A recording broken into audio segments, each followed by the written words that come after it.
Maldives വെല്ലിംഗിരി ഐലൻഡിൽ മധുരക്കിഴങ്ങ് അതുപോലെ തന്നെ 2 തരം ചമ്മന്തിയായിട്ട് മാലപ്രദേശ് കൂട്ടായ്മയിലെ ഫുഡ് പൊളി വൈബാണ്.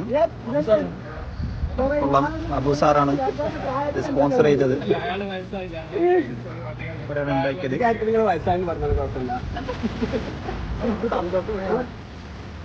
മുളക് ചമ്മന്തി ഇതാ ഇങ്ങനെ മധുരക്കിഴങ്ങ് എടുത്തിട്ട് ഈ മുളക് ചമ്മന്തിയിൽ ഇങ്ങനെ വെച്ച് ഇങ്ങനെ കഴിക്കണം.